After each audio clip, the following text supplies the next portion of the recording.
Meeting, but I don't see that you are, oh.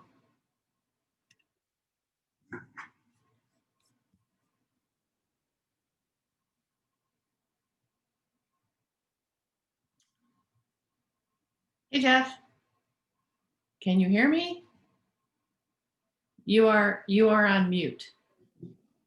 All right, can you hear me there real quick? I'll put back on mute. Okay, good. You okay? Can you hear me Yep. okay? Perfectly. Can you hear me? Yeah, I can hear you. Your video's a little hesitant. It freezes, unfreezes, but I can hear you. Okay, so I'm gonna Awesome. I'm gonna make you a co-presenter.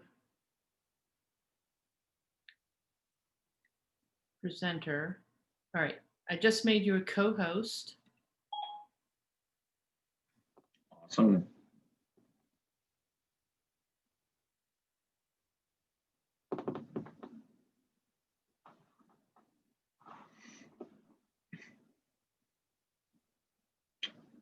So it looks like we got a couple of folks. Right. So I'm just going to share my screen and So see. far. I'm going to share my screen and then we can invite them in.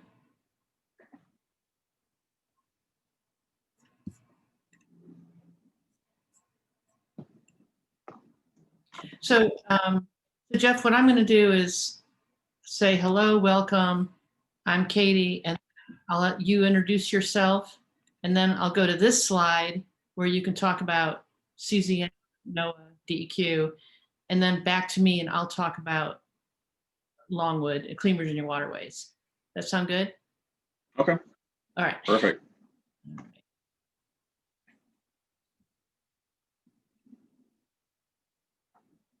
So at this point, I'll start.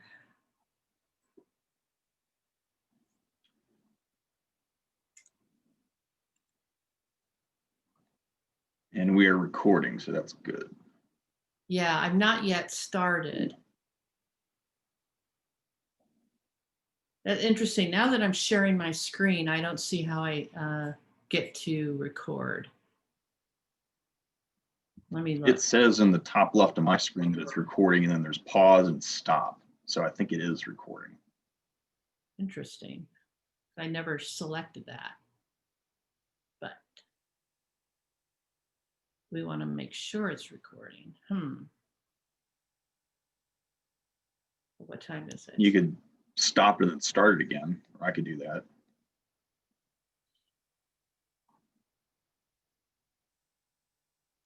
Well, yeah, usually I usually don't share a screen full view, which is new to me. Let me end the show.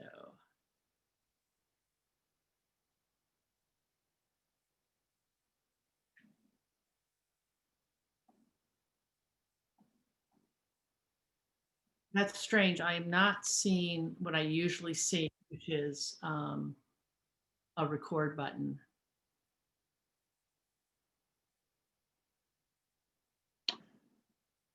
But you think that we are? Yeah, I mean, I just see it at the top left. Yeah, it says recording ... and then pause and then stop. Okay, so great. Well, later on, we'll just cut out this early part, which is being recorded, I guess. All right, so Okay. you're okay with letting everyone in? Yeah, I can admit all. Yep, admit all, and I will share the screen.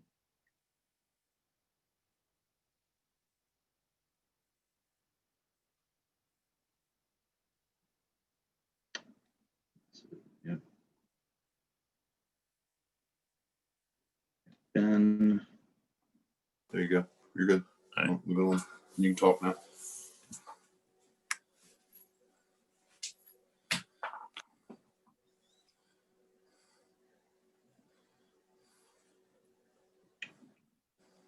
Good morning. Good morning. Hello, everyone. Afternoon.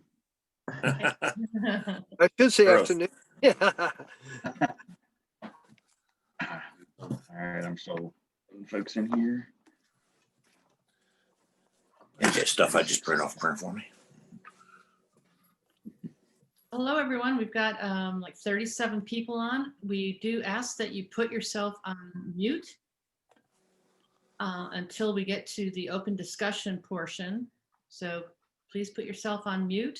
Also, please try to find the chat box, and we'd like everyone to type your name, agency or affiliation, and your email address in the chat box, please.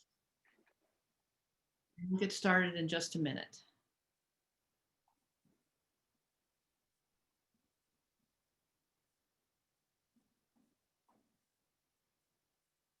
How's everybody doing? Doing great. We're great. Thanks Good. for joining us.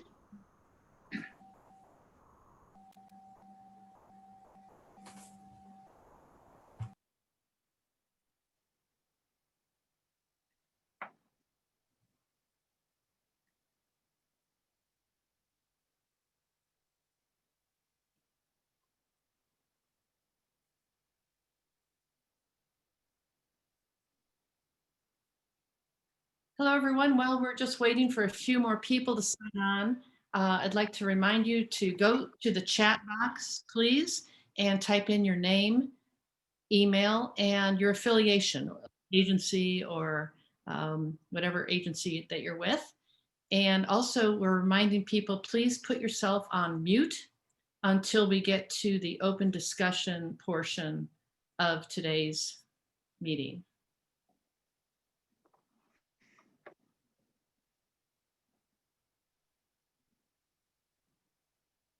All right, well, we're going to go ahead and get started then. Thank you all for joining us. We're really excited about this brand new work group. I want to point out that we are recording today's meeting. It will be used for us to take notes later, and also for some people who could not join us today, so they'll be able to watch it. Again, we're doing roll call today by using the chat feature. So please put your name, agency, and email address in the chat box. Those of you who are calling in, you can also let us know you're here by sending an email to me. I'm Katie Register. My email address is registerkm@longwood.edu. There will also be an opportunity for you to share your questions. Those of you who are calling in and are not on Zoom, you can send your questions to registerkm@longwood.edu. So again, welcome to our very first inaugural meeting of this work group. I am Katie Register. I'm Executive Director of Clean Virginia Waterways, and I'll be one of the two facilitators, not only for today, but for, I guess, the next year, as we all work together on the problem of abandoned and derelict vessels. Also with us today, who will help facilitate, is Jeff Flood. Jeff, would you introduce yourself? Hey everyone, Jeff Flood. I'm a coastal planner with the Virginia Coastal Zone Management Program, and helping to co-facilitate and share this with Katie. And I can give a little brief overview of the program for those who don't know in the next slide here. So Virginia CZM is a network of state agencies and local governments, primarily represented at our coastal planning district commissions, 8 of them. I see a lot of familiar faces here on this call. So we really work to administer enforceable laws, policies, and regulations throughout the Commonwealth, and have many members part of our coastal policy team. So we are led by DEQ, housed in Richmond's DEQ central office there. But our partners are invaluable in bringing their expertise both across the coastal zone and across disciplines. So we receive funding from NOAA every year and have a mix of programs that we administer, whether they're just focused on policies or shorter term focal areas to promoting public access and land conservation acquisition. So we currently have a marine debris removal strategy, and we're actually starting a new cycle next year to continue that. So Katie has been great working with our program, and my boss, Laura McKay, the program manager, and facilitating marine debris reduction plans and the like, and working with other partners. So we think that this effort will dovetail nicely with the existing effort that we have. So that's all for me. Katie, I'll turn it over to you. Great, thank you.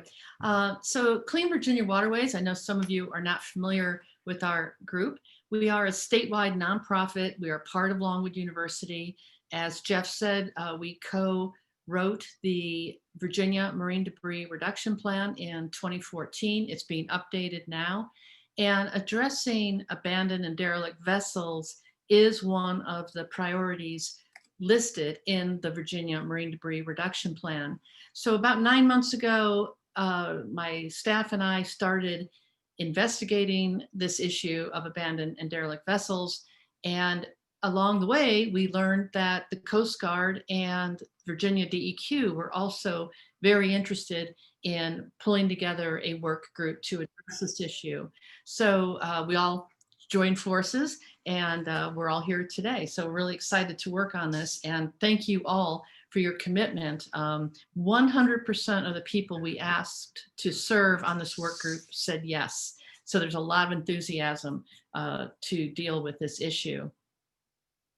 So the impacts of abandoned and derelict vessels are well documented throughout coastal states, not just in Virginia. Mostly they're navigational hazards, but they also have some hazardous materials, and they have impacts on the environment, habitat, and human safety, as well as economic impacts. Those are the well-acknowledged impacts of ADVs, but there's many others, including the immense number of hours in research that are resources rather, that are spent trying to find the responsible party, find the last known legal owner of these derelict vessels.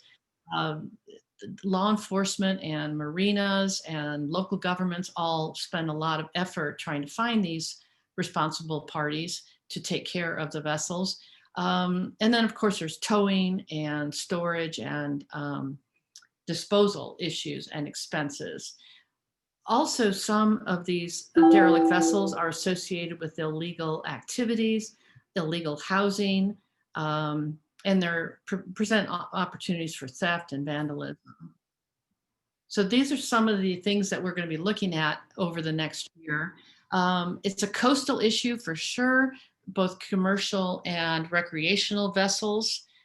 And it's also a freshwater issue. These photos are from Smith Mountain Lake and Lake Anna. So it's definitely a statewide problem. It's also, as we learned, an issue on land where people abandon vessels behind grocery stores and in public parking lots. These two particular vessels may not be abandoned so much as they are in storage, because a lot of communities don't allow boats to be parked in neighborhoods. People end up putting them sometimes in parking lots that are meant for commuters. So today our goal is to define the problem, not so much jumping to solutions today necessarily, but defining the problem. We're going to hear about challenges and concerns from the U.S. Coast Guard and the Virginia Department of Environmental Quality. And these are all going to be short presentations, just back to back. Then we're going to hear about the current processes and funding or lack of funding from the Department of Wildlife Resources and the Virginia Marine Resource Commission. Then we're going to hear a little bit about inventory, creating an inventory of ADVs in Virginia, and that will be Jeff talking about that. And then finally, the last short presentation will be from the Virginia Coastal Policy Center, Elizabeth Andrews, about a white paper, a research background paper that her law students will be working on over the next few months. We ask that you use the chat box for any questions. When you think of a question, go ahead and type it in right away. Don't wait for later. We may not get to all the questions today, but we definitely want to capture them all. And those of you who are on the phone calling in, you can also send your questions to me by email. Again, that is registerkm@longwood.edu. And we will do our best to get through the questions. So after these short presentations, we're going to then go over the results of that pre-meeting survey. 28 of you filled out that survey, so thank you very much. We'll go over just some highlights quickly, and then we're going to spend the last bit, the last hour, hopefully, talking about open discussion on these topics: authority, funding, removal, prevention, and public outreach. So again, if you think of a question, pop it in the chat box. And at this point, I'm going to turn this over to our first presenters from the U.S. Coast Guard, Lieutenant Commander Erica Elfkin and Lieutenant Commander Peter Francisco. And when they're done, we will be hearing from Renee McKinnon of the Virginia Department of Environmental Quality. So let me stop sharing my screen. And Lieutenant Commanders, are you ready to share? Hi, good afternoon, Katie. Can you give me a quick communication check? Okay, great. Good afternoon, everyone. I am Lieutenant Commander Erica Elfquin. I'm the Chief of Incident Management Division here at Coast Guard Sector Virginia. I'm joined also with Lieutenant Commander Pete Francisco, who's the Waterways Management Chief. Together, we have a shared responsibility in marine debris, as well as a shared invested interest in collaborating with this problem and working with the working group to move forward as a community and kind of tackle the issues that we're seeing here in the Virginia waterway. As many know, there's no comprehensive federal program to resolve marine debris. And oftentimes we get contacted, the Coast Guard, through our command center of marine debris, and we'll get involved whether it's through an oil spill or release of a hazardous substance. We have some statute authorities that allow us to open up what's called the Oil Spill Liability Trust Fund to kind of address the pollution threat. But beyond that, it doesn't actually remove the marine debris once the threat of pollution is solved. We see other impacts to our here, as well as to the Coast Guard, along with the threat of the environment and pollution sources. It also takes away some of our resources for search and rescue. We have many personal crafts that can get underway, and they'll either impact the safety of navigation, and we're trying to find out who owns those crafts, or whether it's a small john boat or a kayak. We're trying to determine whether or not somebody is in the water and needs rescuing by the Coast Guard and other port partners. So it pulls resources away. As Katie mentioned, it takes a lot of time and effort to determine who owns or who's the responsible party. Are they safe? Is there any pollution? And on top of that, it's also a general just safety of navigation and impacts that are the channels and the waterway systems, which I'll turn that real quick over to Pete Francisco, who can speak about our relationship with the Army Corps. Thanks, Erica. Yeah, as she said, safety of navigation is an issue that can be impacted by these abandoned derelict vessels. If they're adrift, they can get into the channel, or even outside the channel in areas that recreational boaters or other boaters navigate in. For the largest ships, usually these aren't an issue. A 12-foot fiberglass boat isn't a match for a 600-foot steel cargo ship. But we've had some collisions in the past between vessels and strikes with debris of various kinds that can cause significant property damage to the boat, and also cause flooding, which creates a Coast Guard and other agency response that's necessary, or potential injury or death, if especially if the recreational boat or the smaller boats going at higher speed. Compound that with darkness, when these abandoned derelict boats or other debris, they're not lit. So at night, people wouldn't necessarily be alerted to their presence. So, it can create the hazard there. We've had great success with the Army Corps of Engineers. I see Scott Titus is on the line. They exert their own authority to clear certain areas of the Hampton Roads area within the channels, but there's there's obviously limitations to what they're able to do, authority and from the fiscal sense. Also, the Maritime Incident Response Team with Bill Burkett has done an outstanding job of trying to, on a case-by-case basis, find volunteer,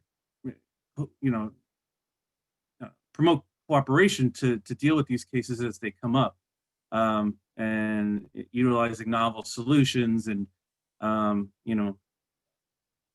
relying on personal relationships. But, I think it's great to have this work group here to move beyond the case-by-case basis each time it comes up and into a more comprehensive strategy. So, look, thank you very much, Katie. I really appreciate the forum here. Look forward to the great work. Anything else, Erica? Thanks, Pete. Yeah, just for our summary over the challenges and concerns that we see, again, as we've mentioned, it's the safety of the navigation, the use of the waterway. It threatens the environment. They also become different marine debris, like fiberglass boats can become sources for dumping grounds and future pollution. It expends our resources for search and rescue and can take us away from other cases as we try to run aground who is responsible. And if anybody is in distress. And we do understand that marine debris is a general nuisance to the community too, and creates other issues. So the intent for mine and Pete's participation is we want to focus on, through collaboration, of examining exactly the situation here in the Virginia waterway, our current response situations, our current response actions, and best practices to identify solutions moving forward. So we're looking forward to being part of the team and appreciate Katie bringing us all together and charging us forward. Great. Thank you both so much. We're really glad for your leadership as well. And again, if you've got questions, we're not going to take them until we get through all the presentations, but go ahead, put them in the chat box. And now, Renee McKen from DEQ, are you ready to share with us? Yes, thank you so much, Katie. And I apologize, I don't have the video accessible on my state computer. So sorry for those of you, on the phone that or on the video that can't see me. Thanks again for this opportunity. Just a little background. I'm one of 2 prep coordinators out of the Tidewater office for DEQ. Megan Keys is the other prep coordinator, and she's on the phone call also. Both of us are the ones that primarily receive any reports of pollution within the Tidewater region. So that includes the coastal zone, a lot of our waterways here.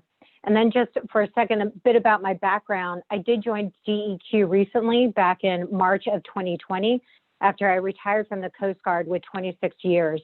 So during my Coast Guard time, I dealt with abandoned vessels in California. I helped write policy forum up with the Office of Marine Environmental Response for Coast Guard headquarters. And then my last tour was as Chief of Emergency Management and Force Readiness with Sector Virginia. So looking at our plans and collaboration, as Pete and Erica had mentioned. And Virginia, I will say, is a great location to have this collaboration. Just to see how many people were invited and are actually here is fantastic.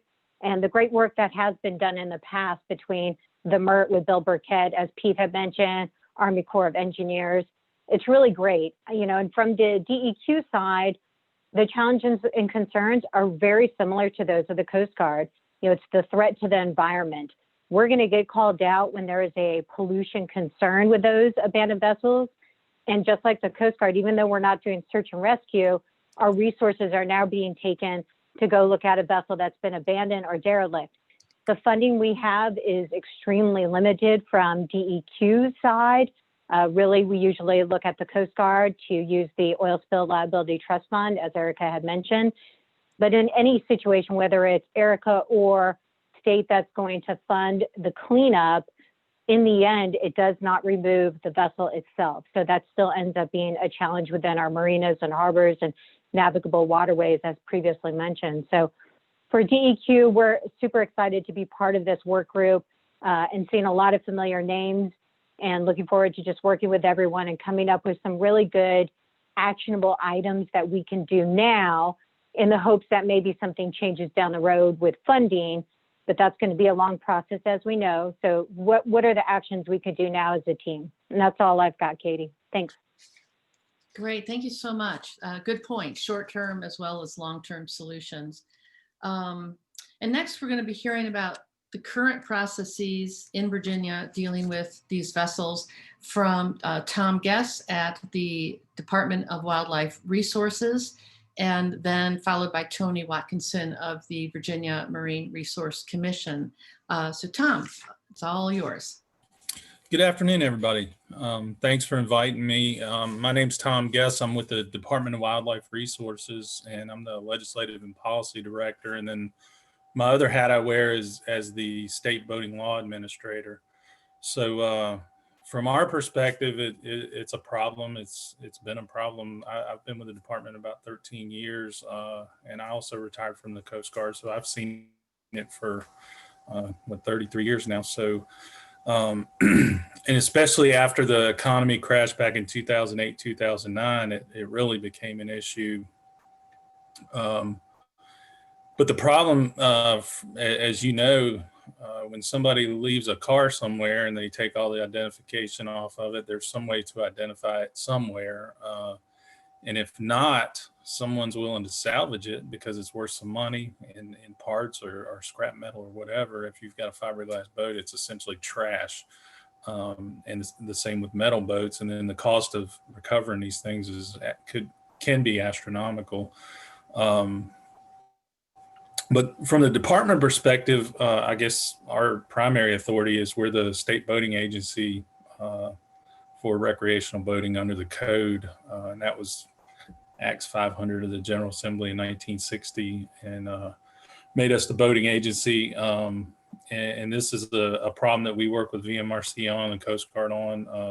And it's multifaceted because it seems like it is a big issue and nobody has any money and nobody has, or everybody has limited resources. So everybody likes to hand it off to somebody else if they can, and nobody wants it. So it's, it's kind of the elephant in the room, but nobody wants to do anything with it because there's really no good program in place. The one thing I did want to mention is in Virginia, we've got almost 250,000 state registered boats. So they've got a registration and title and a motor, or either they're titled if they don't have a motor, like a sailboat. We have some commercial vessels, so that gives you a good crop of potential boats to be dumped. And if the economy crashes again, there's been a lot of people buying boats in the last couple years with the economy being good. And then COVID, there's a lot of folks on the water. But if the economy goes south, there's a good chance that we could get another slug of boats being thrown away and having to deal with. I did notice that everyone's quick to add a tax or a fee onto registrations. That seems easy and it seems to make sense because that's what they often do with vehicles. The problem with that is there's a handful of states that have already done that, and they're all in trouble with the Coast Guard Office of Boating Safety with the grant program, because under the grant requirements, we get grant money as a state boating agency for recreational boating safety. And that's based on, it comes from the Recreational Boating Safety Trust Fund, Sport Fish Restoration and Boating Safety Trust Fund. But there's 3 pots of money for a state. So the primary way to get trust fund money is how many boats you register in your state. The next way is how much state money we put towards a recreational boating safety program. And in Virginia, we spend about $6.5 million to get about $2 million back. It's really a 50-50. You have to put in at least what you're going to get on the state side. So to get $2 million, we'd have to spend at least $2 million, but total we spend over $6 million in our state. So that shows you how much money we put into the boating program. And that's and a good chunk of that money goes through the law enforcement division for search and rescue and law enforcement and that type of thing. But anyway, one of the requirements for the grant is that you have a state registration program that meets the Code of Federal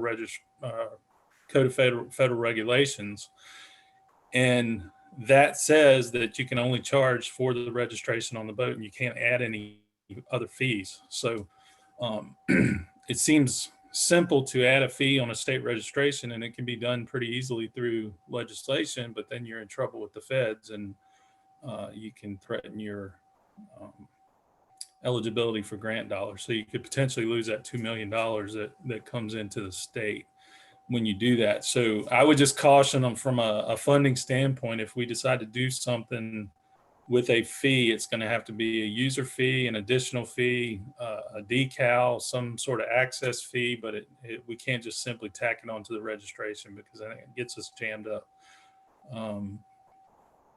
Let's see. Other than that, we do a lot of work with VMRC, with the Coast Guard. And like I said, this is an issue. And like Katie showed in her slides, it's not just an issue on coastal waters. It's a growing issue on Smith Mountain Lake, Claytor Lake, Lake Moomaw, even Lake Anna. If somebody can hide a boat and get rid of it and get the numbers off of it, they try. So it's definitely something we need to get our arms around.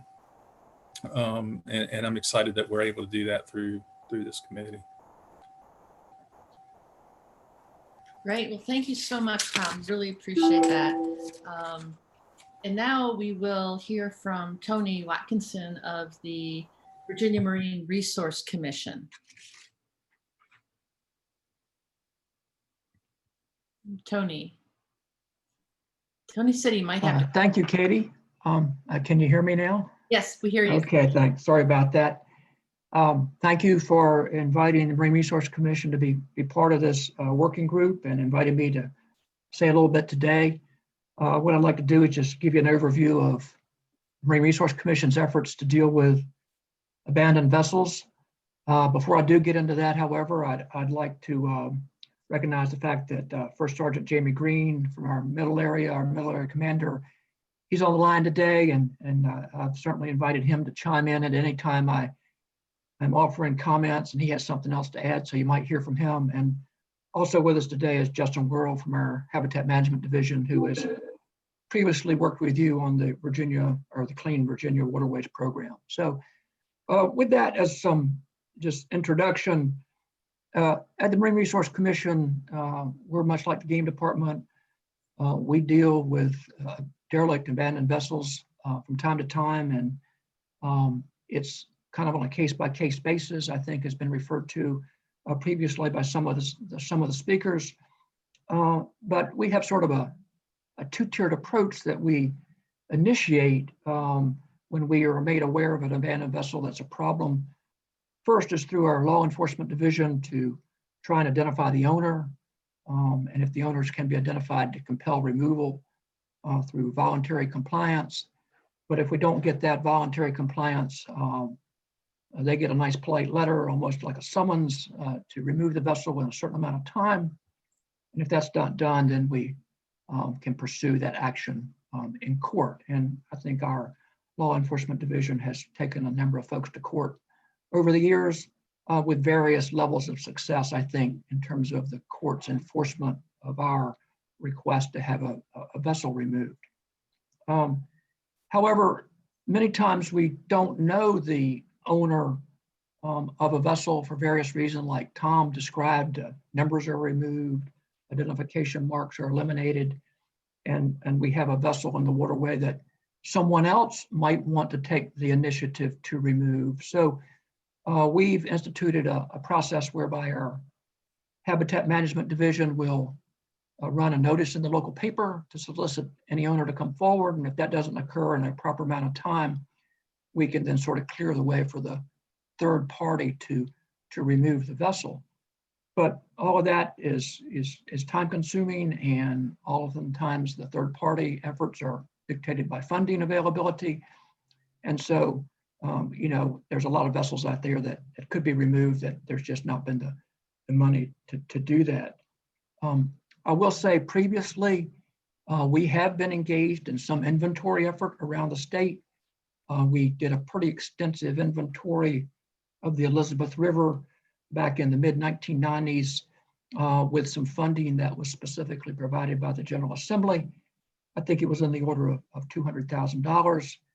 And after the inventory was done, there was some ranking of the derelict vessels and the problems they caused. And then the monies was passed through from that appropriation from the General Assembly to local governments to contract the removal of some vessels in the Elizabeth River. So there was some program monies back during that period, and some efforts were underway specifically for the Elizabeth River. But then, you know, the budget crisis kind of hit, as Tom alluded to, and not much monies were set aside for that kind of work. I will say that we have a fund at the agency, a Marine Habitat and Waterway Improvement Fund, that was established in the 2000 timeframe for permit fees and royalty monies to go into from permit actions that we take. And in fact, at about 2008, as monies, we were getting some money in that fund, we tried to create a position to hire an individual to manage those monies, to inventory and selectively maybe work with local governments and other entities to remove abandoned vessels. But about the time we were going to kick that off, the budget crisis hit in 2008. Those monies were then diverted to agency administration and staffing positions.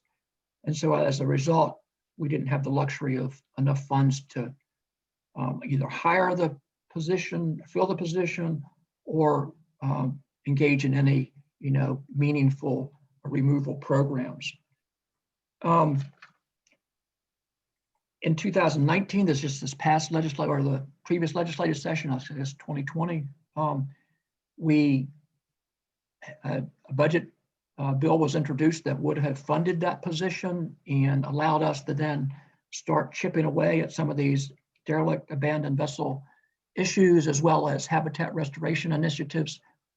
And that actually passed the budget during the regular session, but when COVID hit, that funding was defunded, and that monies was lost. And so what we had started to do in 2008, hope to restart in 2020, again, fell by the wayside. So we don't have anyone there to sort of manage that program or try to allocate some of those funds. And they've been limited. And as we know, some of these vessels are very, very expensive to remove. And you can eat up a few $100,000 or a few $1 million probably overnight with some of these efforts if you're not judicious about how you spend your money. So with that said, you know, it's really been the policy of our agency to identify owners, compel their removal when we can do that, and then work with third parties to try and facilitate removal if there's other funds available to do it. And as I said, we've done some inventory work, but it's not been comprehensive. I think some of our law enforcement staff has done some inventory around the state, but I'm sure there's a lot more that could be done to identify what's out there and where and how to go about removing it. We've also submitted a grant application several times to NOAA for removal of a barge in Belmont Bay. But we've never been successful in getting that funded. And in fact, the General Assembly has, you know, in the budget bills have allocated money for that, but I don't know that it's ever survived the budget process. So at the end of the day, it's staffing to administer a program and then money to actually get the work done. And to the extent we can find ways to develop a program and provide the staffing and then provide the money, I think that's going to be the ultimate key. So that's essentially, you know, where we've been at the Marine Resource Commission and what we've been doing. It is a constant issue that our law enforcement staff deals with, and they've had some success. but it's a challenging issue, and much like the Coast Guard, it takes away from other important duties as well. So I'll be glad to answer any questions folks might have. Yeah, I think while we mostly have said let's hold questions till the end, I think this would be a good opportunity if anyone has specific questions. One I have is the funding that you were supposed to get before COVID hit. Was it just for a position, or was it also for removal? I mean, like, It was just for the position at this time, with the idea that as we accumulated money in our fund, we could use it to conduct some derelict drift removal work, but it also, the fund is established for general habitat restoration initiatives as well. So we kind of lumped the position in with, resiliency issues, as well as habitat creation, restoration, and then the derelict abandoned vessel work that would go along with that. And, the idea was that it would collaborate with any and all interested parties to find money, get grants, spend our own money, and try to, move the needle in the right direction. excellent. And actually, Tony, there is one question. Tom, this might be for you as well. A question: can the Commonwealth require insurance on all boats and have the insurer donate to an ADV fund, or have the insurance that includes disposal? I don't know the answer to that question. Katie, this is Tom. The Commonwealth could require insurance. I don't know enough to know whether that would cover retrieval when it becomes derelict. Typically, the insurance that I'm aware of is for liability, or either if there's a collision when there's a lien on the boat. But I'm not sure beyond that. But it would be an interesting conversation to have with the insurance industry. Great, thank you. I should point out too that a number of us have been interviewing program managers at other states: California, Florida, North Carolina, Oregon, and we will add that question as to learn what other states have done as far as required insurance. Any other quick questions? And I think the key is just when we look at funding issues, just remember that there's with a lot of agencies like ours, we're not general funded. We're a specially funded agency on license fees and trust fund monies and that type of thing. So when we start talking funding, we got to be careful how we tread on that, as far as because you don't want to cut off your nose to spite your face, so to speak. Hey, this is Ed Tillett from Waterway Guide. Thanks for having us in this discussion. Kim Russo is also observing this session.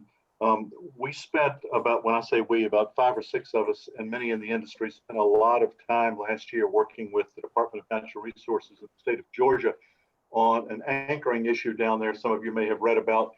Part of the discussion had to do with abandoned and derelict vessels. It was one of the incentives the Department of Natural Resources brought to the legislature of Georgia to enact a measure to begin clamping down on how boats and vessels are managed.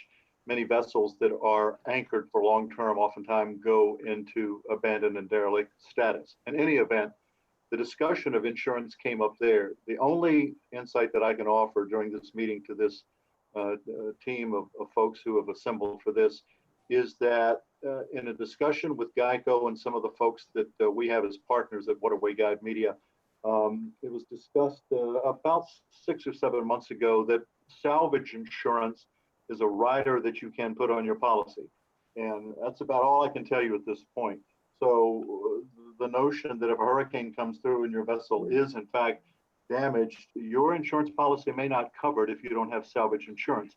That begged the question in our meetings back last year when we were talking about the anchoring issue and with DNR is, could states or at some level agencies began having discussions with insurance companies that in the event that your vessel does go to abandon or derelict for any number of reasons, that a policy could be there to assist with this funding. funding is the biggest issue we have with this, as you well know. Everyone starts pointing at someone else when it comes time to clean it up. So in any event, I think the insurance question is an interesting one, and one that may be brought to the surface with our colleagues in the insurance industries before we have these discussions as well. And I certainly am willing to open that discussion up with Geico and our friends at Boat US, who are pretty well versed in this. That's all I've got to offer, but it does go to the heart of funding. And if boat owners could, in fact, be covered in some way when that mess of, boat is lying in a marsh somewhere, that would help us all, I believe. That's all I have to add. Over. Excellent. Thank you, Ed. Any other comments or questions for Tom or Tony at this point? Okay, well, we certainly will have opportunities later in this meeting. So at this point, thank you again, Tony and Tom, for that. Next, we're going to hear from Jeff Flood of the Virginia Coastal Zone Management Program about an inventory of ADV in Virginia. Yes, so this, if you kind of look back at the agenda, this will be sort of an overview and an update of this inventory, and then Elizabeth's going to give her presentation, and then we're going to hop back to the pre-meeting survey results, which of course has the inventory as one of those topics, funding and other things. So that'll be kind of when we open it up. But just some quick updates on my work with this, with Katie. She had mentioned we talked to several other states' programs. Most recently, we talked to some folks with Oregon, state of Oregon's Marine Board, and folks that were involved in their ADV program. And really, it came down to, in their words, framing the issue and quantifying the problem. So this is where we don't want to reinvent the wheel. We've heard from some folks here about existing databases, but we really want to work to get our heads around, locations of these vessels, the cost estimates, just get as much information as we can, and whether this database is maintained down the road by staff at VMRC or funding. We want to just get out in front of the issue and have something that we can talk to potential, again, not from an agency lobbying on a policy front, but have a sort of a working paper to talk about, if we were to pursue legislative changes like those fees that were suggested, what is the number and how is it justified? So we're really just in the very beginning of this process of trying to A, not reinvent the wheel, B, leverage our existing partners, and C, really just find the best way forward. And then the next step would be who would house this database going forward, contingent upon funding. One thing I will mention, and I can bring this up in the survey later, NOAA's Marine Debris Office, I believe Christy Kehoe's on this call here, and she can jump in if she'd like to. But University of Georgia had worked in conjunction with NOAA a couple of years back to develop a tracker that was really, you can just do it on an app on your phone. And it's really kind of a true crowdsourcing mechanism for identifying the locations and getting a description of these vessels. And real quickly, I'll share you and we use that as a template and added a couple of questions there. And we don't have to get detailed comments here, but just seeing if there are any glaring issues or a question that really was neglected that needed to be put in there that in your experience has helped you report and identify these vessels. So real quick, I'm going to share my screen here and show you that survey. So let's see, is everyone seeing that? Yes. All right, so these are just some quick hits. Again, this was borrowed from the NOAA tracker developed with the University of Georgia. So, I was just pretty obvious one. Location, we'd like to get lats and longe. It'd be great to see what the Coast Guard was using, how complex, is it just all the information they can get, or is there an effort to standardize it? It would be a question that I have. And then, habitat, you can kind of identify, maybe prioritize, based on, is it going anywhere? That's something came up with other states saying, well, if these things are drifting, that's a whole other issue, if it's a moving target. So just a couple of these things here, navigational hazard, allowing folks, the reviewer of this, to rank these things. So I don't know if it's too complex or too lengthy, or if there's anything that really, they get into the vessel name, registration numbers, those might be moot issues if folks, intentionally were destroying or moving that information. So really, and then a photo of the boat would be helpful as well. And I will add that I'm kind of working on this, hoping to get some folks together in this effort over the next couple of months, just to get the preliminary, again, wrap our heads around this issue, quantify it. But I should be able to have some staff from Nick Mead on our CZM staff here. He's our GIS specialist and coordinator. So he'd be able to help with some of the mapping. If that was a visual, would be something that's desired. So I will turn it back to Katie here. Let me stop sharing my screen. So the thought of this answer, again, as Nick or as Jeff said, it asks many of the same questions that are on the app, but we're thinking because it's on Google Forms, nobody has to create an account or make a password or download an app. Anyone who finds a derelict boat in Virginia could just go to this and give whatever information they have. If they can only answer 4 questions, that's better than nothing. So any thoughts or questions about the possibility of crowdsourcing this kind of information for an inventory?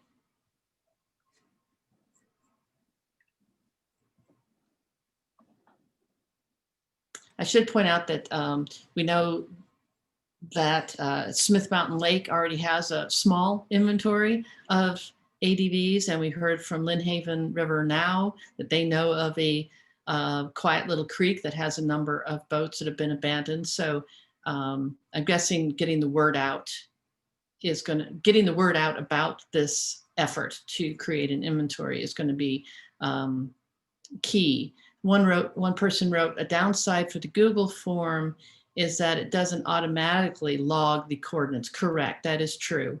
Whereas the app on the smartphone automatically knows your GPS coordinates. So you're right, maybe on the Google form, we would have to say, if you don't have Latin long, give us a description, like half a mile up Cherry Creek from the confluence, a descriptive. Somebody else thought it would be a good quick way to gather information. Somebody mentioned the Middle Peninsula has created and started an inventory. Great. So I think there's a lot of tiny inventories that could be fed into this. Yeah, great. And then from a Google form, you can download, basically, it looks like an Excel spreadsheet of all the data that you have. And if somebody has a lot to enter, they could just go right to the spreadsheet and not have to go through the Google form. So that's another way.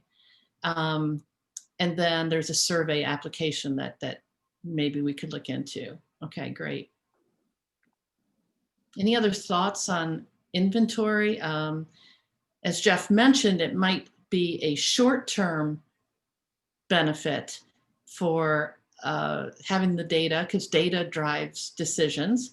But if it's useful, it could turn into something longer term, but obviously it would take staffing. If you want to look a little bit more, you can go to the Florida Abandoned Vessel Program on their website. They have actually a map with all these little color dots, and each color dot is a different vessel that's been reported. But obviously that takes a great deal of staffing. All right, I'll give another minute to see if anyone has any other comments about inventory. From Coast Guard, Sector Virginia is currently compiling a list of known derelict vessels. Unfortunately, they cannot access Google Forms. Good point. A lot of government agencies cannot. So it might be multiple ways that we gather this information. Okay, well, again, we're going to time after our next presentation do some open discussion, and inventory could be one of those topics. So let us go ahead and have our last brief presentation. This will be from Elizabeth Andrews, who is with the Virginia Coastal Policy Center and the William and Mary Law School. Elizabeth, are you with us? Yes, thanks, Katie. Hello, everyone. Good to see some familiar faces. First thing I want to do is introduce my research fellow, my student and VCPC fellow, who's going to be helping out with this project, Anthony Cusado. Anthony, can you come off mute and say hi just so everyone can see who you are? Buddy, can you hear me? Yes, we can hear you. Cool. Anthony is a third-year law student, and as I said, he's been a fellow working with us for the last few years, and so I'm excited he's going to be helping out. Also, Jesse Reiblick, who's a VCPC graduate fellow, will be helping out, but he is very wisely on leave this week, so he can't join us today. What we'll be doing is a white paper looking at a number of things. First of all, these issues that keep coming up, as Katie and Jeff and everyone else have pointed out, surrounding licensing fees, insurance, towing, liens, mechanics liens on boats, liability, including concerns that people may have about publishing ownership information, authority around if the boat ends up, the vessel ends up on state-owned bottom land versus private property, all kinds of issues, as you can imagine. And summarizing the issues and the state of the current law in Virginia on those topics. And then looking at some lessons learned from other states. Katie's done a great job of talking to California. By the way, Renee, I took notes. One of the first things I'm going to ask Anthony to do is call you, since you have experience in California, and Washington and North Carolina, various other states. And then develop some recommendations for potential legislative changes that could address these issues. Obviously, as everyone has said, funding is the big elephant in the room, and it has been for years. And so if some of these issues involve looking at existing authority or existing fees that could be added onto, we could look at that as well. But it's the main law and policy issues surrounding this. So that's what Anthony's going to keep busy with this semester. And does anyone have any questions or suggestions and recommendations for topics to look at?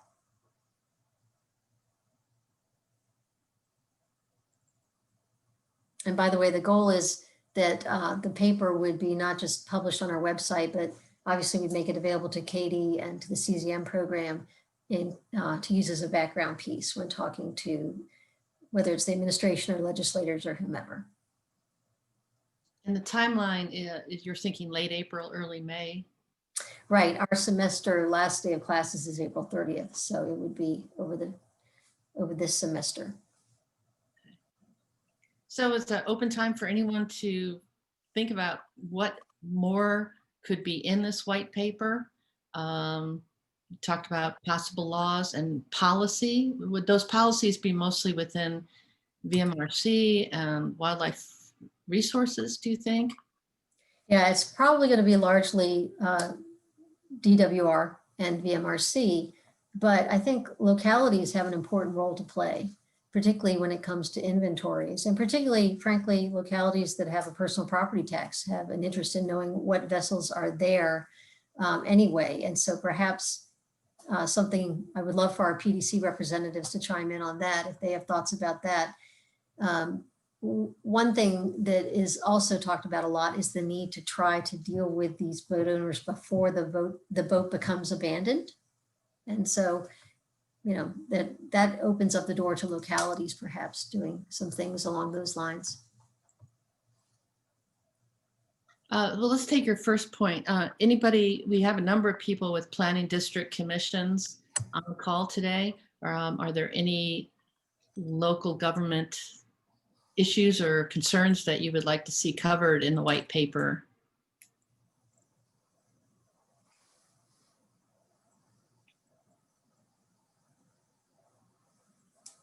Okay, maybe you covered it all. We do have a comment here. You might want to consider a regional view that would enable us to approach a caucus such as the Hampton Roads caucus in the General Assembly. So when it comes time to find legislators who would be supportive. Right, working with the planning district commissions, I think is going to be important, both to get the word out and to get data. However, they can play a helpful role. I wonder too, some people that we interviewed in preparation for today mentioned that part of their concern is that there are fewer and fewer low cost marinas available as shorelines become turned into condos and marinas become private just for members or just for residents of a condo. Is that a peripheral issue that we think you all should be taking a look at as part of your white paper? You know, like the mega influences on this issue. I'm not sure how law and policy per se would influence that, but I mean, on the Eastern Shore, there was a well-known example of a documinium, as they call it, development that went in.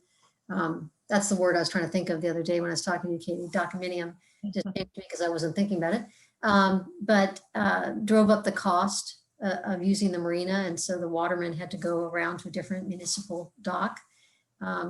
No, Kurt Smith's on the call. I don't know if Louis, I didn't see his name, but I know that they have a public access authority dock, and I think that they've run into issues with that. I don't know if you want to chime in on that, Kurt.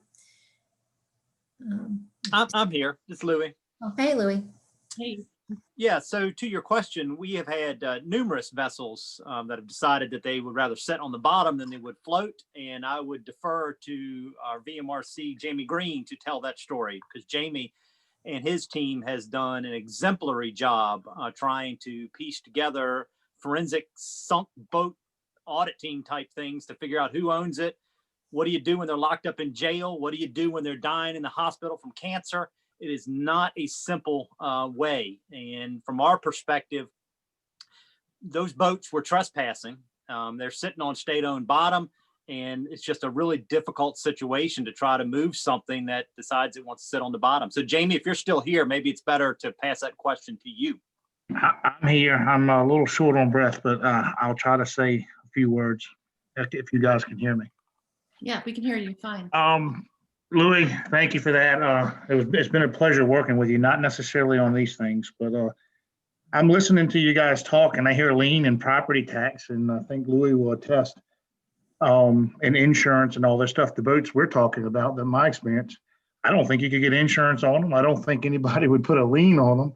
And I'm pretty sure the taxes is not very high on them. And in some of the cases that Louis is referring to, the marina, the boats were at a marina and magically had made it an appearance at his facility once the individuals were either in jail or to a point in health where they could no longer be contacted or be deemed competent.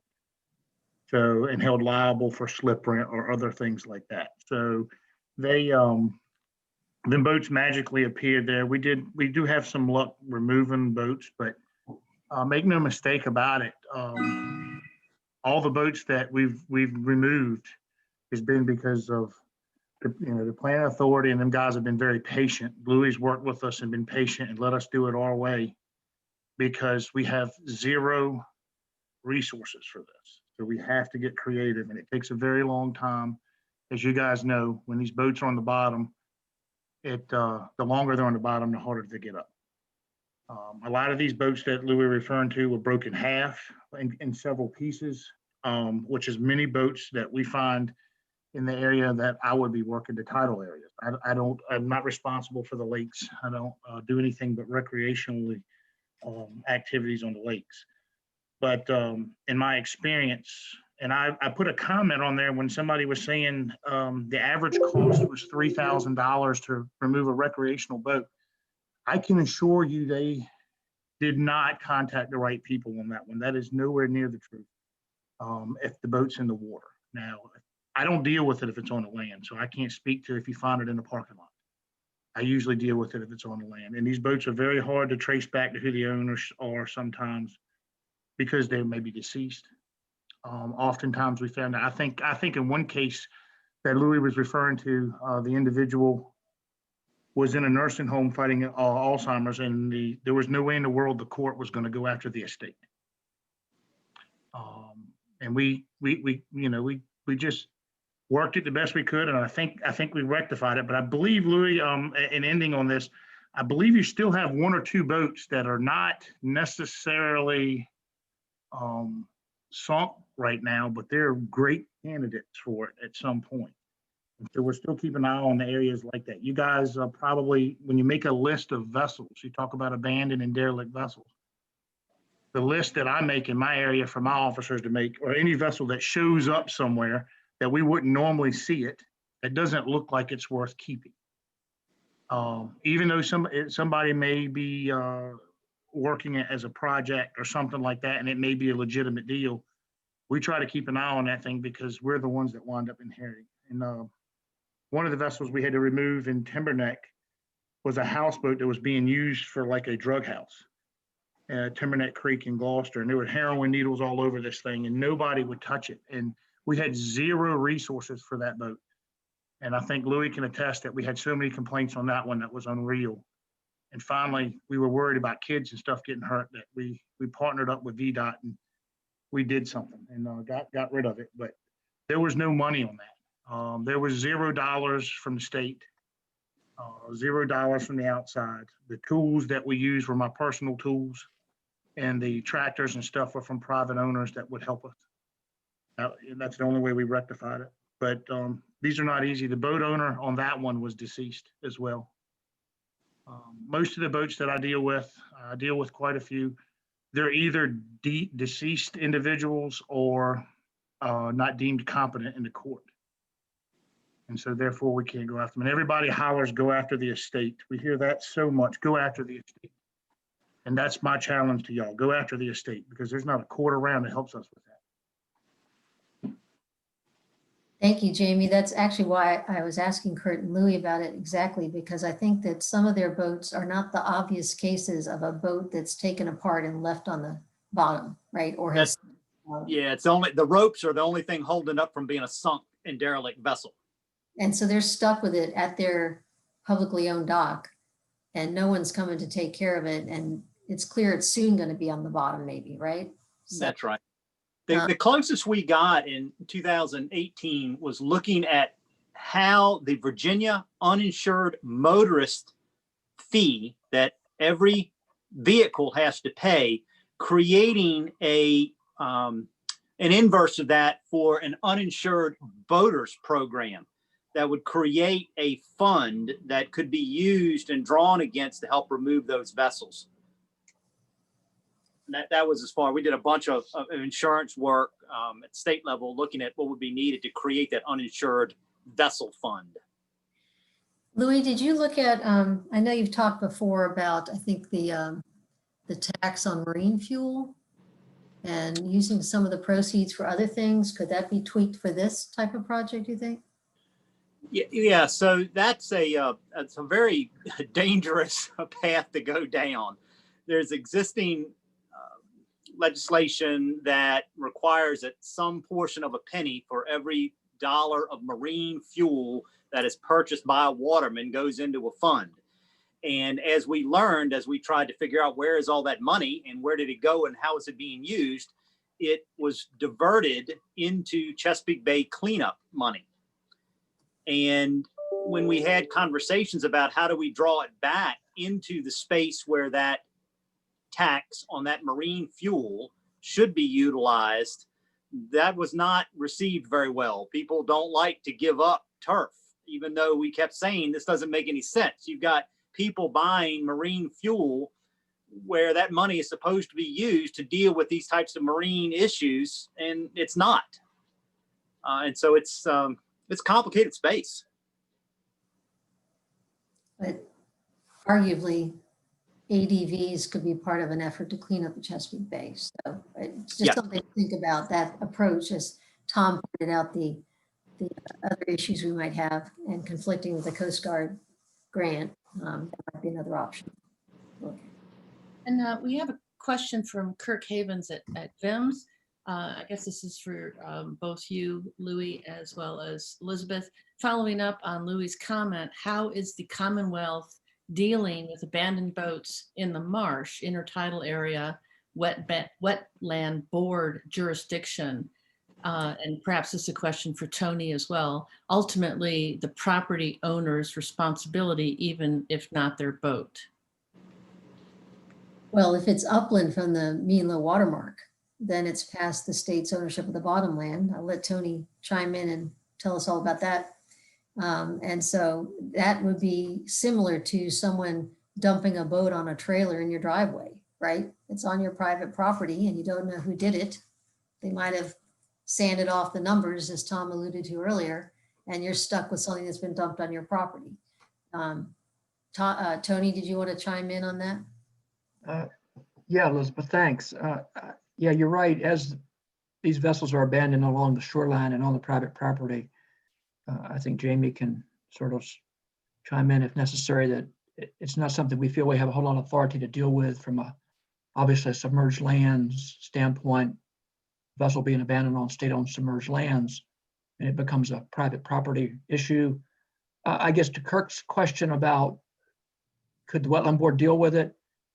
I think certainly if the property owner pulls their own boat up in their own marsh and they're using their marsh as a place to dispose of their vessel, you could look at that as a sort of a wetland violation and deal with it through the wetland board violation process possibly. On the other hand, if you get someone else pulling a boat up in your yard or in your marsh, then it's kind of a trespass issue between you and whomever owns the boat, I guess. I mean, those are sort of legal questions, and I don't want to be getting into that realm and leave it up to you attorneys to deal with that. But it's like many of these issues with the abandoned vessels. It's some complicated scenarios and questions to ask. And I do recall that there was one provision in law that maybe Tom deals with, where if someone finds a vessel along their property line, they have so many days in which they can claim that vessel. But I don't know how that actually works. Yeah, I could add to that if you'd like, but essentially it's a good thing, but Virginia has a pretty robust abandoned boat law, and I worked with Elizabeth on this some, but basically at 10 days, it's considered abandoned. And then you have to wait 30 additional days, and then you can send a registered letter to whoever the last owner on record is. And that can be found through the department, through our boat registration and titling folks. And then if you either don't hear back or you don't get a return receipt or you don't get any kind of information, then you have to post a ad in a newspaper for 3 consecutive issues, whether that's once a week, 3 days in a row, however it works in the area you are in. And then essentially you can take ownership of the boat. And that happens quite often. The problem is typically when somebody abandons a boat, it's not in any kind of shape where anybody wants to take ownership of it, but it does give property owners a way to get rid of that boat and get it off of their property by taking ownership of it, and then they can destroy it. I just worked with a delegate up in the Northern Neck who had took ownership of a marina and had about 30 abandoned boats. And fortunately, a lot of the people that abandoned them actually still owned them and stored them there and had big bills, and they just told her she could have them in writing, and that made things pretty easy. But it was a 1.5 to 2 year process to finally get rid of all those boats, and we're finally cleaning up the last couple now. But Tom, isn't there then a cost to her to get rid of them? Oh yeah, she's paying a pretty good penny per boat to take them to landfills. Or there was a couple wooden boats that they may have disposed of, other ways, maybe burned them or those kind of things. But she spent a lot of money to get rid of those boats. Right. So that's a disincentive to someone, wanting to take ownership and keep a boat. You remember a couple of fun ones, Tom, back in the day when we were doing this, where someone might have been overseas and not paid their fee to the marina. And it was a boat that was in pretty darn good shape. And so suddenly the boat was taken by the marina and sold at a cheap cost to an employee or something. So, I mean, it cuts both ways that we do have a robust law, but I think the main problem is if you do want to get rid of it, it costs you money as a landowner to get rid of it. Right, it does. And actually we've kind of cracked down a little bit on the abandoned boat, because a lot of the marinas were using abandoned boat rather than the Storage Act, which is the appropriate way to go if they have storage fees racked up. And they don't necessarily like that if it's a nice boat, because they don't get to keep the boat. But we're trying to funnel them to the right law to make sure they're using the right way to go. But you're right. I live an hour south of Richmond, and I've seen registered boats dropped on a woods, like a logging path, and and then the landowner's stuck with that thing, and that's really just trying to take ownership of a piece of junk and taking it to the landfill. And I think in a lot of cases like that, people just take it to the landfill and it just disappears. Tom, Karen Forget put a question in the chat box about, okay, so let's say I'm a law-abiding citizen and I own a boat, whether a trailered boat or otherwise. What can I do to get rid of it, other than the obvious of try to sell it through the classifieds to somebody or to a marina? The other alternative is to take it to the landfill, right? And then you pay a fee and you may have to chop it up. Right. That's the normal way. And what you're seeing now is Facebook Marketplace sort of took the place of what used to be Craigslist. But a lot of people say, free boat, you come get it and you can have the trailer, that kind of thing. And they just give it away. And that works. The problem a lot of times is you'll have a boat that somebody owns and they give it to somebody and they set it in the backyard for 3 or 4 years, and then somebody dies and then it gets given to someone else. And once you have a boat given away or sold 3 or 4 times and it was never titled like it's supposed to be, then all of a sudden the title gets lost. And then the boat becomes abandoned and you're trying to track down 4 and 5 owners. And you can ask Jamie, that gets very frustrating and usually leads to a lot of dead ends. And so you can't determine who the owner was. So then you end up with a bigger problem on your hand of this boat just sitting there. So that, that may be something we can look at in the abandoned boat law, that once a boat is gone past a certain point, age-wise or condition-wise or something, that somebody can make a determination that it's junk, but that becomes real convoluted. So that could be an area of research for Anthony to look at, what other states do to try to either limit liability for someone who takes ownership or try to assign liability, etc. You should have a nice semester full of work ahead of him. One thing I do want to mention to you is that I think this is great timing, Katie, because with the pandemic, we actually bought a boat this year, and I talked to a number of boatyard owners who said that they had, as people realized it was a great activity to engage in during a pandemic, socially distanced, they cleared out boats that they said they had in the back of their boatyard for 10 years, that someone came and paid to fix it up some and buy it. So I am a little worried once the pandemic's done that we might see kind of an uptick, who knows, in people not taking care of their boats anymore, but it's a timely issue. So we're looking forward to working on it. Exactly.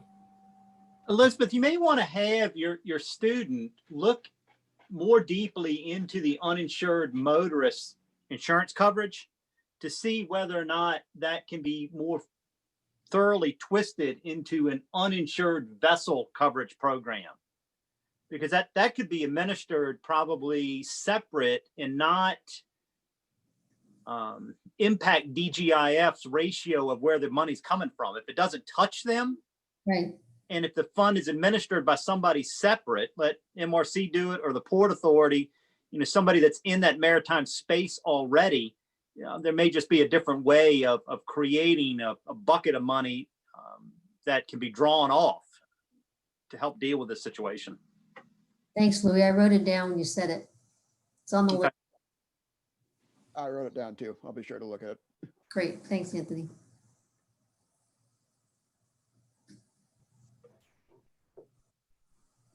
Hey, Elizabeth, this is Bill Burkett with the Port of Virginia. Maybe something else for your white paper that I'm sitting to think about it as been listening to everybody.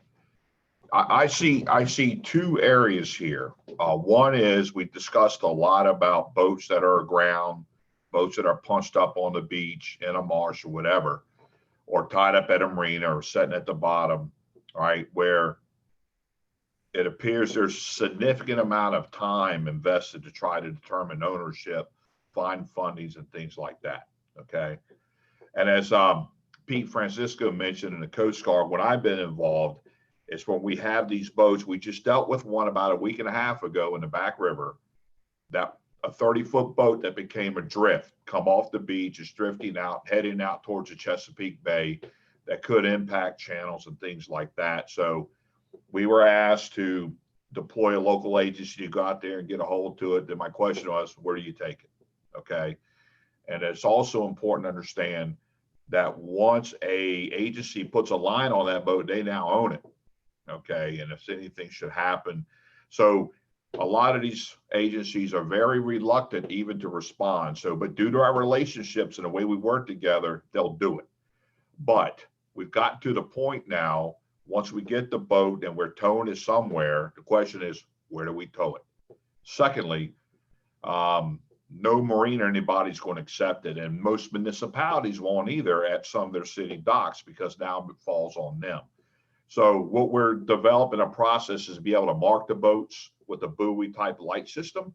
So especially at nighttime, and we're going to try to anchor them close to the vicinity that they were found.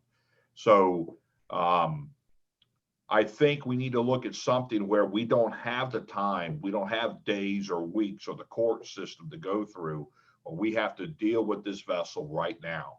All right, because there's many times the boats have gotten there, said, all right, we can't do nothing with it. They leave it. They want to come back and mark it. Now they can't find it, especially if it's one that's semi-submerged.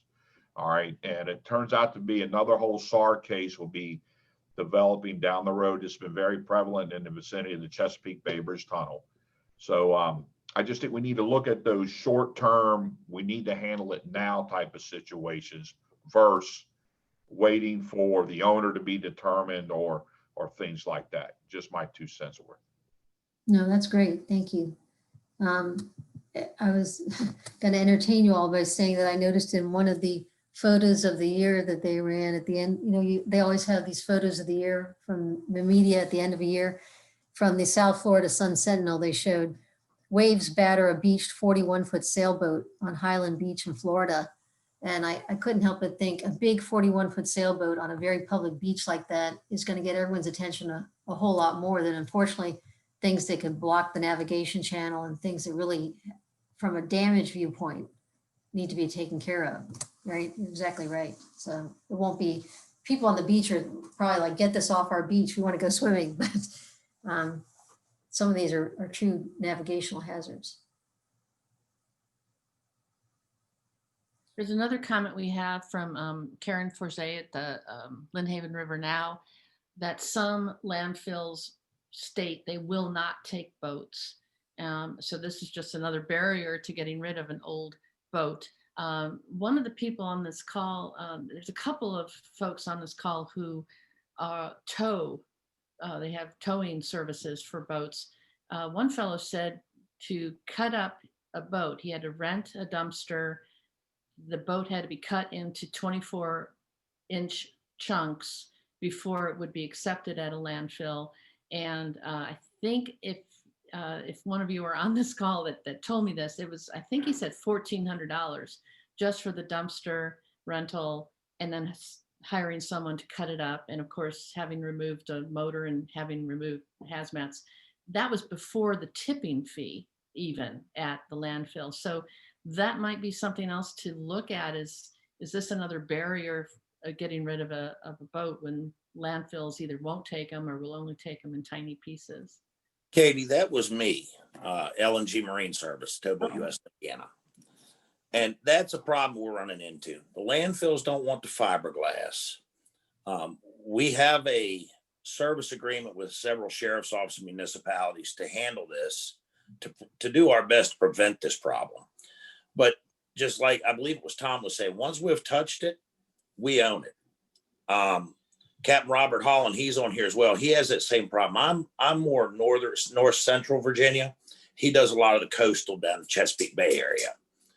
But we have to go through so much. We have to strip all the wire out of the boats up here. We have to take the motors out. We have to take all the hazardous materials out of the boat.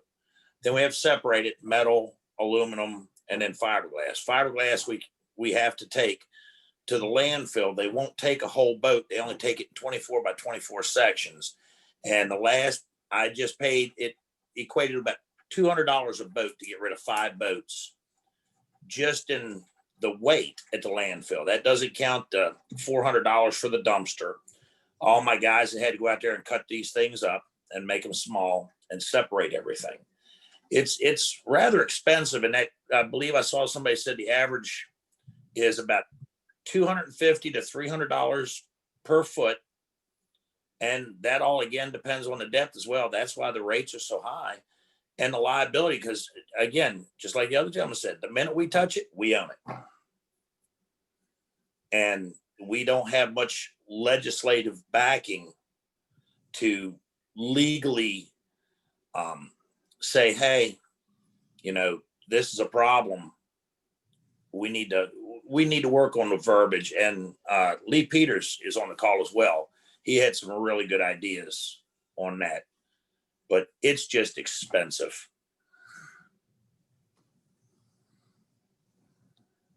A lot cheaper to stick it in the woods, like Tom mentioned, right? Absolutely.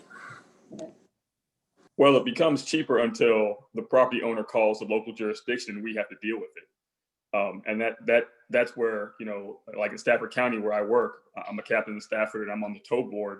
And this really came to light because we had the derelict and abandoned vessel issue on our roadways. People were, you know, and we're close to Quantico, so you have a lot of transit people, a lot of military who buy boats and then can't move it. So we go through the exact same thing. You know, we try and find the last owner, and most of the people who've bought these boats haven't registered it in 2 or 3 owners. So then, you know, our towers don't want to take it because they cannot legally get rid of it.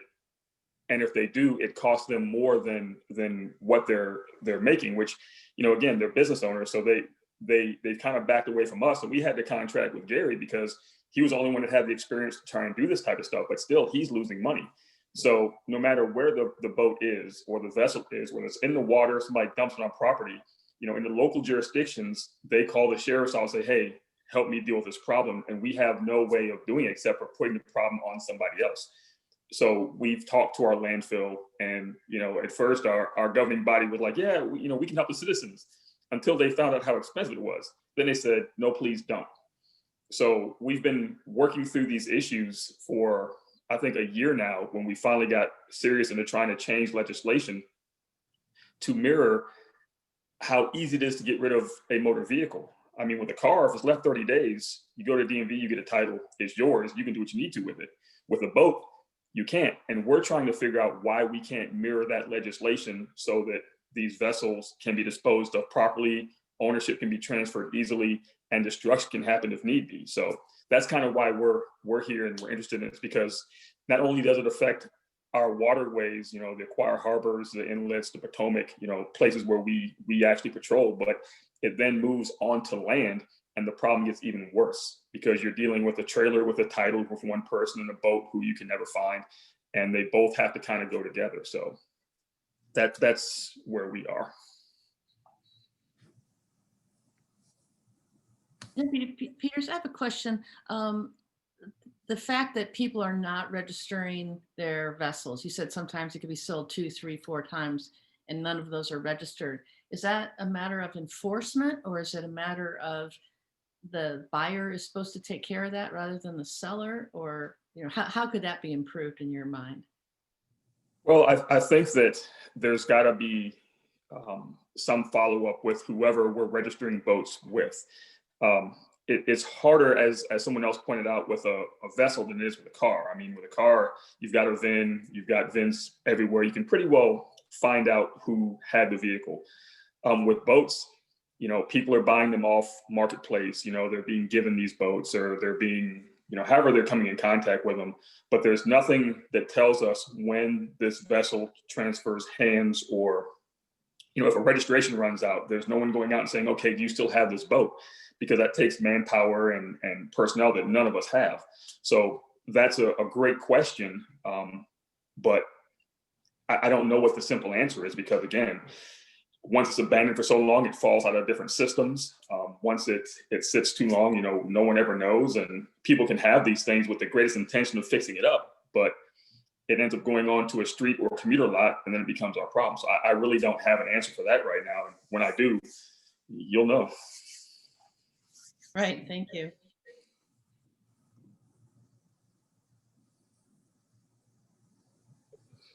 Good evening. This is Steve Jones. Thank you for allowing the Navy to be a part of this group as well. I will say my experience with the derelict or abandoned boats has been most of the time we know who the owner is and have worked with the Virginia Marine Police in finding out who the owner is or the other bodies in the group. But getting action for them to move the boat has been problematic. One that comes to mind, one of the first that I dealt with was when you, the owner, he came forward. He didn't even have a bill of sale for it, but he came forward, said he had it. He bought it from the marina in an auction, which turns out to be where many of ours have come from. A marina has auctioned off the boat, and at least 4 or 5 of those over the last few years have come from that source and washed up on the shoreline at the naval station, which in this particular boat was a hazard to aviation, which is a little bit different than what some of the other issues that we've had here. The sailboat mast was in the flight line. It becomes an immediate impact to flight operations and safety of flight in that regard. And the owner didn't have the money or resources. He was cited for that, taken to court, had a continuance, and the charges were dismissed because he had no funds to take care of the matter. Those are the type of issues. I agree with the earlier speaker that spoke about taking immediate action to a vessel that's abandoned, having some way of dealing with it there, because in an aviation situation, it stops aviation or flight operations until the vessel or till the obstruction is removed. Others of the other vessels that we've dealt with at Naval Station, only one of which the owner had insurance to remove the vessel, and Coast Guard, many of the folks on the line here today were part of that earlier this year when that removal took place. But that took Navy personnel away from their actual jobs for a period of time because we were doing daily site checks or multiple site checks on that vessel until the removal took place. And that took weeks and even months in that case. But I'll turn it back over. Great, thank you. This was really helpful. Katie, I know you mentioned that you were going to record this and make it available. Will that include the chats? Because I think there's some really helpful comments that Anthony can look at later. We will automatically get a download of all the chats, which is why I encourage everyone to keep putting questions, thoughts, ideas. Someone just posted that vessels in Virginia by code are not required to be titled or registered unless they are operated on public waterways. So, that's another issue. If it's in your backyard for 4 years, it doesn't need. I was going to comment on that, Ms. Register, that when Captain Peters was absolutely correct about these boats being sold and never being registered, being updated, registration being updated to the new owners. And a lot of times, these are the vessels that I'm referring to that are not necessarily in peak operational condition. Maybe like a work in progress, i.e. a piece of junk. So he's laughing, he kind of knows what I'm talking about, because most of the time that's what they are. Not all the time, but most of the time. And there is no violation, no need for law enforcement to get involved at all, because there's no violation for an expired registration unless it's being operated on the waterways of the Commonwealth.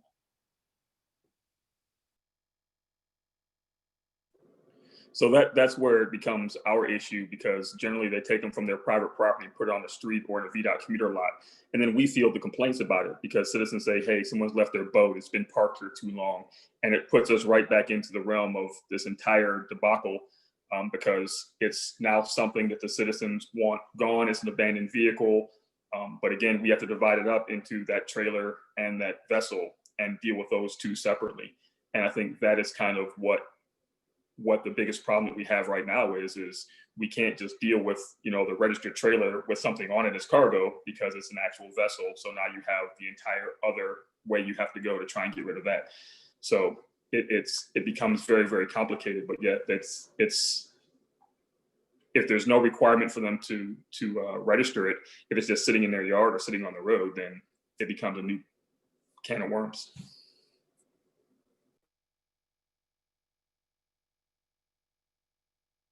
One thing that might be good to include in the white paper also Florida has a program for at-risk boats that are at risk of becoming derelict or abandoned. And it allows law enforcement. Now, this is just on the water, not on the land, as I understand it. But if law enforcement identify a boat that seems to be going that route, they can start a dialogue. There's no fines at that point. It's just talking, finding out who the owner is. And Florida says that it has decreased the number of their abandoned and derelict vessels. Or if a vessel becomes derelict, they're like, hey, we talked to this guy 5 times. So that might be something to take a look at. That's the only state I know of that has a at-risk program.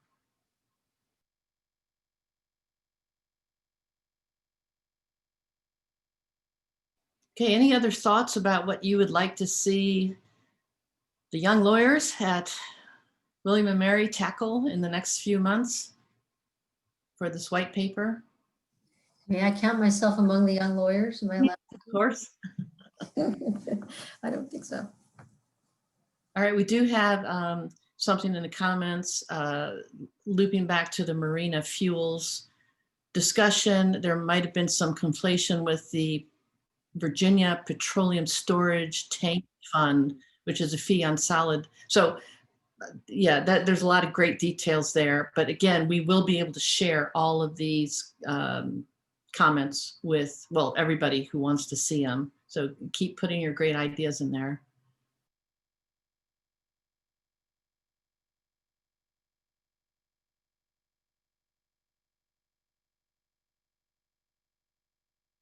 Okay, are there any other thoughts or comments about this white paper, which I think is going to be a real key document as we seek the next step, which is policy changes, possible legislation. And if not, we can go ahead and start talking through the 5 major topics that we wanted to spend a few minutes on. And we're right on time with our agenda. So anything else, though, about the white paper at this point?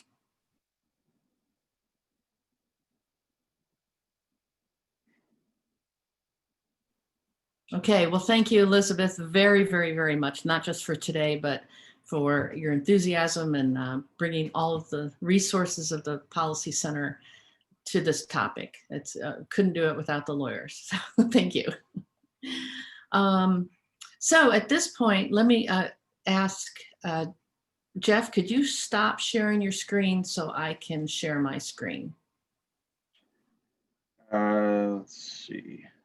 I thought I had, it's just allowing me to say share it, but not stop it. So I should be, there it is. All good.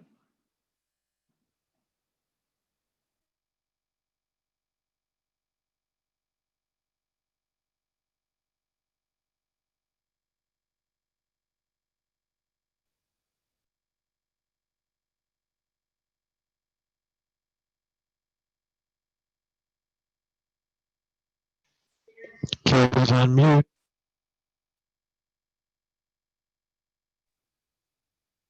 Katie, you're on mute.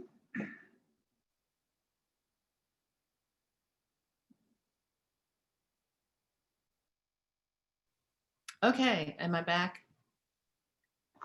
Yes? Mm-hmm. So sorry about that. Right, so now's the time for open discussion. And I wanted to say that we do anticipate going into small groups over the next 6 weeks. We're hoping that we're going to have one group that will look at laws and policies, one that will look at funding options. We know these are intertwined, but we can't work as a group of 60 some people on all these topics. So at this point, what I'd like to do is have us look at all 5 of these, share your ideas, use the chat box, unmute yourself if you have something you want to share. And we'll do this for a few minutes and then we'll go into the wrap up. So let's start with the first topic, which is laws and policies. Is there any other law or policy that you think we need to discuss and capture at this point? And if so, use the chat box or please speak.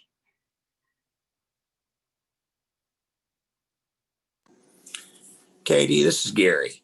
Mhm. In your group for authority, laws, and policies, I think you ought to have something that puts the liability back on the last registered owner of the vessel and some follow through for re-registering that vessel currently. And Tom, are you still on here from Game and Fisheries?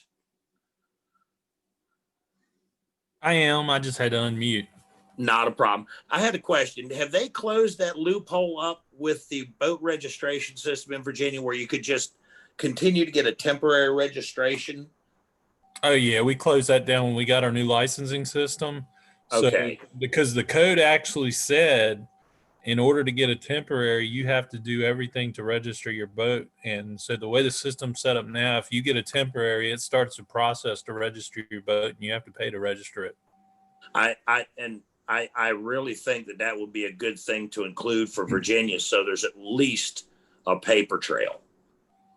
Yeah. And the part that probably needs to be tightened up on a little bit, I don't really know, but I can check, is the titling piece, because we are a titling state and not all states are.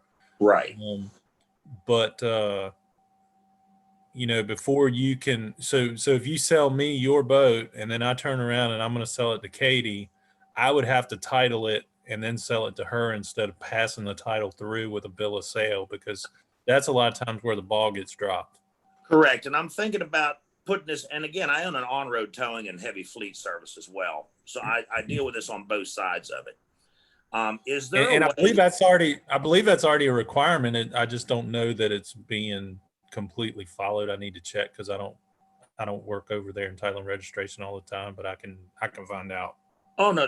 I was just thinking maybe if this group could assist in putting a couple of stitches in there to close it up the rest of the way.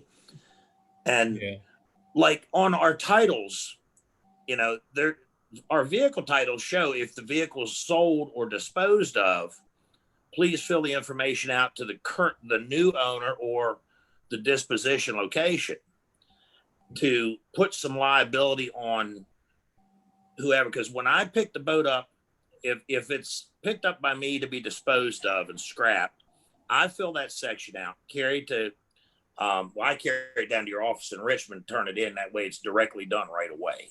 Right. Where we dispose of it. And that ends that title. That basically null and voids that title, the VA number and all of that. And I've properly disposed of that. The problem is the people, when they say, oh, well, here, just take my boat that's still got 6 months left on the registration.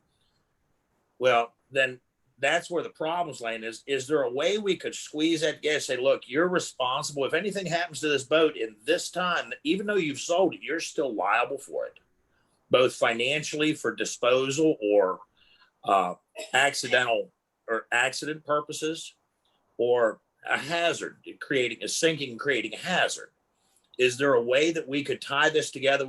And again, Captain Peters is saying, I'm mirroring his thoughts perfectly. Is there a way we could roll this together and mirror it more to the vehicle title code? Because it seems to be a much tighter regulation than the boat titling. Is there a way we could draw those two closer together or tighten up the Virginia constraints on the titling portion? Well, we just switched over to the it's the Uniform Vessel Titling Act, and we just conformed to that a couple years ago. And we brand titles if the hull's damaged and that kind of thing, which was never happening in the past. And there already is a requirement for people to, when they sell a boat, they're supposed to take that part off the bottom of the title and report it. And we have a way to do that online. I think the problem is the enforcement side, like where DMV's got their law enforcement. We have law enforcement, but there's only 2 people right now working in boats. And a lot of that ends up being boat accidents. Well, insurance fraud is a big thing they're dealing with right now, and tax fraud, where people are claiming a boat costs $600 when it really costs $10,000, and they're trying not to pay taxes on it and that kind of thing. And they're getting wrapped up in that. And that ends up turning into theft rings and all kinds of other criminal activity. Right. But no, I was just thinking of to have some trickle down. Say I sell you a boat, you take it out, run it up on the rocks, and just leave it there and walk away. You know, could we put some financial obligations on the follow through? Like, hey, you're financially responsible for this if you don't follow this. You know, you can sign onto our webpage and give me all the information of the person you just sold the boat to. They don't have to do it immediately, but this is who you should be seeing this from, and this is the person taking responsibility for this vessel. Yeah. Yeah, and there's already those provisions. It's just getting people to follow through. Yeah. And you know, unfortunately, when boats don't have a lien on them, and like I said, the car industry, cars are valuable even when they're crashed or totaled or whatever. But yeah, when you crash a boat, it's not worth anything, and nobody wants it. Oh, believe me, I've seen. I was just wondering on aiding in some of this derelict vessel removal. You know, put some financial punch behind it, saying, "Hey, you're just as responsible for getting this boat out of your name as you are for getting your car out of your name." Yeah. Yeah, there's something to look. I mean, we can look at some of that, but like I said, there's already a lot of that there. And the other thing is under CFR, when I sell you my boat, because the numbers transfer with the boat, you can operate for 30 days on my registration until you're able to get the paperwork to follow through. So that causes some issues in itself, but I'll do some checking. Okay, great. Any other thoughts about clearing rules or understanding what changes we might want to look at in laws or policies?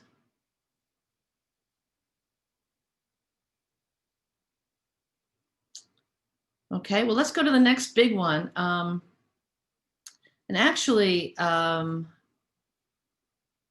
Jeff, did you want to share some of the results of that survey at this point? Sure. I mean, it was going to be more of a springboard to this discussion. I just, you know, folks had a chance to see that hopefully before Katie's email to y'all. But just in case you didn't get a chance to participate in the survey, I could do that real quick just to hit some of the highlights because I don't want to interrupt this awesome open discussion here. So let me. While he pulls that up, screen. He's going to be sharing the. This is a handout or the attachment that I sent to everyone last night. If you did not receive it, I know there's some people on this call who did not receive an email from me yesterday. Just let me know, send me an email, and I could share this with you. So go ahead, Jeff. Yep. So thanks. 28 people responded. It was great. This is Katie did a nice job just kind of compiling it, very short and succinct here. So the highlights, you know, navigational hazards seem to be the biggest concern. A lot of, you know, different categories got votes. Marine debris coming in number 2. Environmental impacts. So a lot of the things that folks had said here. Is there anybody who sees something else that maybe another category or concern that may not have been mentioned there? We do have some other ones that were added as well. Kind of looking at these right here. The ones that really popped out are those additional the fiscal impacts, obviously the funding, the liability. That would be a big thing beyond these top 5 here. Someone mentioned earlier sort of accumulating more debris. That one comes up here, just the top of the list, no rank there, but that would be just something kind of compounding the issue. You know, safety is a big one. So a lot of these things. So if there's anything that pops out, just leave something in the chat. We'll add it in here as part of the issues. So, and then this one is another kind of threshold question. The majority, but not by a too much, said that we should go after both versus just recreational vessels. That's something maybe we want to touch on. It's come up before in discussions that commercial vessels removal is much larger because they tend to be just larger vessels and potentially in deeper water if they're out in more of a channel, you know, fishing, that sort of thing, and a wreck. So that's just something, if people wanted to comment on that, feel free to pipe up. Funding was another thing. We have various things folks had mentioned here before, so I won't go through all of that, but just the fees, and then that came up with DWR and the Coast Guard and commenting about the grants and that eligibility, something to work on there. Average costs, something that was talked about very recently. So all this is kind of seems folks are on mostly the same page. Dinner rule, Elizabeth, maybe you could speak to that. You know, talking about local communities and kind of the role of our PDCs as part of this work group and what they can do and versus what needs to be more General Assembly led legislation or state agency. Well, I think that will, of course, be part of Anthony's analysis. Anytime we talk about proposed legislation, we usually look at what's authorized already for localities to do and deal in real context. So just to keep that in mind, whether we're talking about state agencies enforcing these things, changing those, or whether the expressly authorizing locality to deal with something that's unique to their area. Someone mentioned a regional initiative earlier in the conversation. So just something to keep in the back of our heads. This goes back to the inventory. I already talked about some of that existing work. It depends, staffing, funding, that's going to be tricky, but I will say that, sorry, but VMRC seems to be the most votes for folks and where that should be housed. So part of my job in the next couple of months is going to be getting with those folks who have those existing inventories and seeing if we can streamline that going forward, just to get a better idea of not reinventing the wheel. So this, I can just bring it back to you, Katie. This is just ranking what we thought were going to be the hardest versus the easiest approaches for each of those 5 pillars. I guess program element 1 is what we're calling them there. So authority, funding, and then going through to removal, prevention, and outreach. So I can turn it back to you, Katie, if you want. I think your screen's better than looking at this document. Yeah, thank you. So as you saw there, pretty much people thought that the hardest 2 nuts to crack going forward are the getting the authority, the laws and the policies right, and getting the funding. People tended to think that public outreach and prevention were going to be easier. So we already did a little open discussion on authorities, laws, policies. Let's talk a little bit more about funding.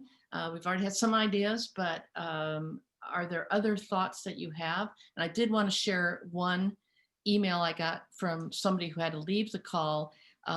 He mentioned that we should look at neighboring states. For example, and I think Elizabeth, this is something you brought up too earlier in a conversation you and I had, is that in order to avoid paying a property tax for their asset of their vessel in North Carolina, a lot of people bring their boats over on Carr Lake, which is on the border of North Carolina and Virginia, to avoid that. So that's something we should look at, is what are our neighboring states doing so that we don't create unintended consequences, and maybe match what they're doing and not try to be a place where it becomes a dumping ground. We don't want to have such a great program that we become the East Coast place to have a derelict vessel. So open up discussion on funding ideas.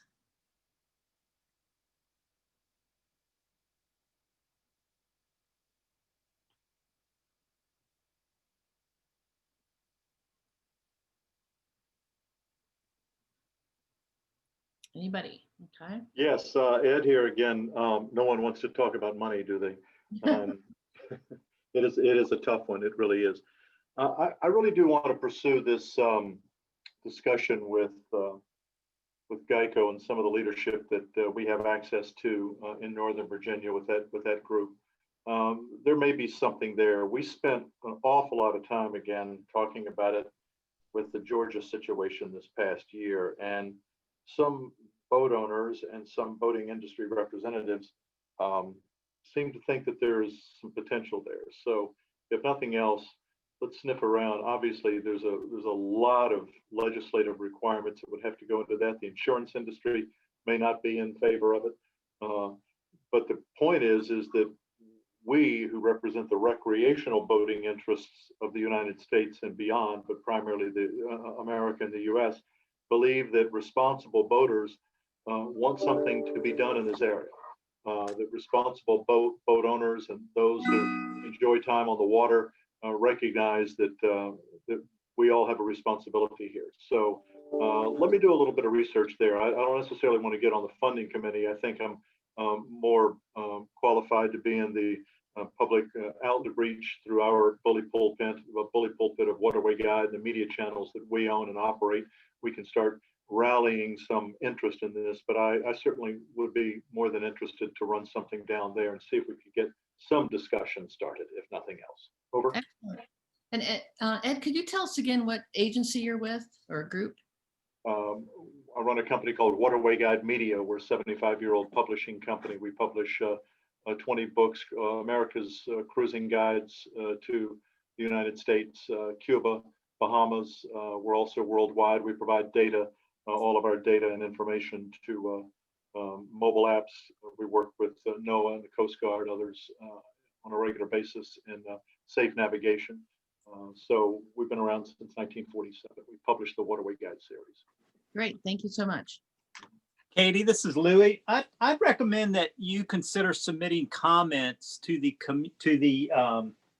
Community Flood Preparedness Program right now. That's open for public comment. There's $44 million going into that fund right now. If we are smart with the public comments, you would suggest that maybe MRC can tag these boats, the ones that have the greatest potential of lifting and floating during a hurricane or storm surge event. And once a sunk vessel, quasi-sunk vessel, starts moving around, it's going to destroy whatever it hits. So there is a nexus between the Community Flood Preparedness Fund and removing some of these floating big piles of mess.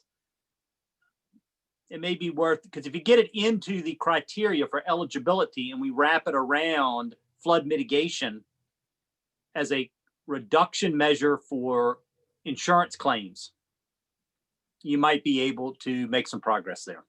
Excellent. And how long are the comments open? Do you know?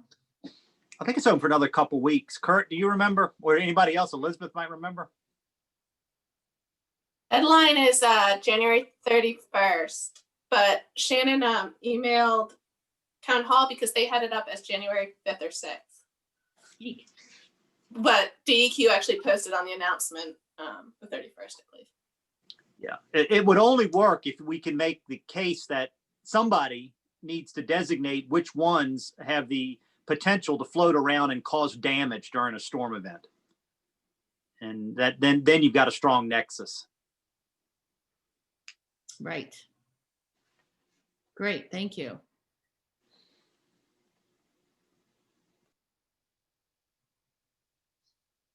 Any other thoughts, comments about how we can fund a program?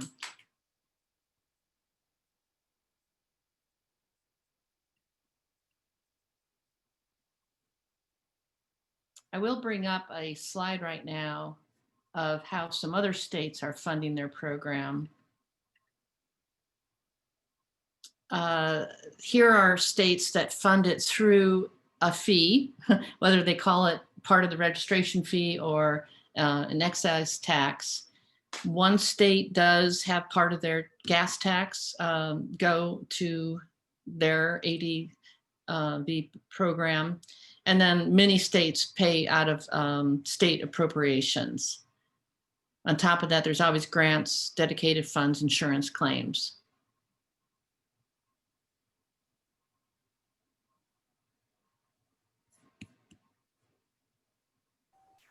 Okay, any other thoughts or comments about funding? Katie, I would add, this is Tom Guess, those states that just simply added it onto the registration, they are all kind of in hot water with the Coast Guard on their grant funding. So just something to mention, even though it was a state law, they're looking at potentially losing their funding if they don't change something. Right, right. Yes, so if we craft something, we have to keep in mind it can't be just added. It has to be called something else, right? Yeah, so it can be something else that is in conjunction with it, just can't be tacked on as an additional fee. Okay, thank you. Any other thoughts or comments? If not, Yeah, Katie, I got one more, Katie. This is Louis again. Yeah. And this one is going to cause people to kind of chuckle.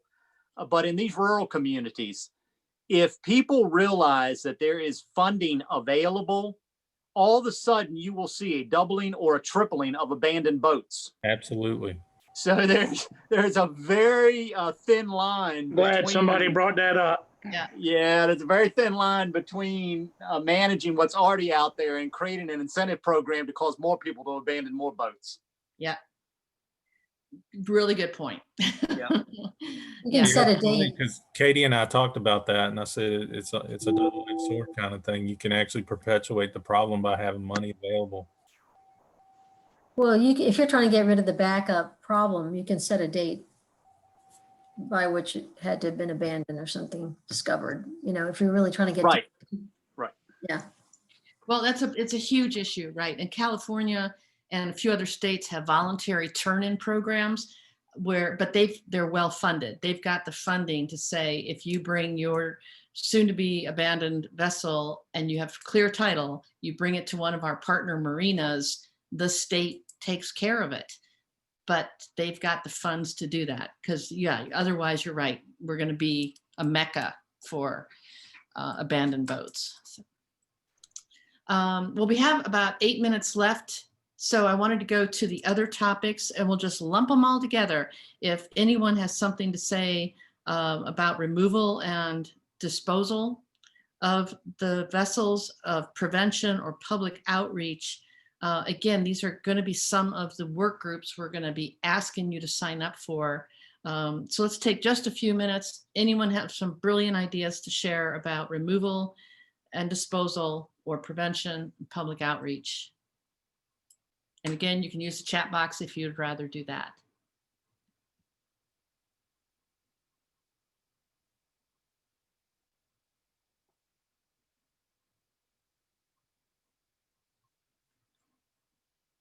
Okay.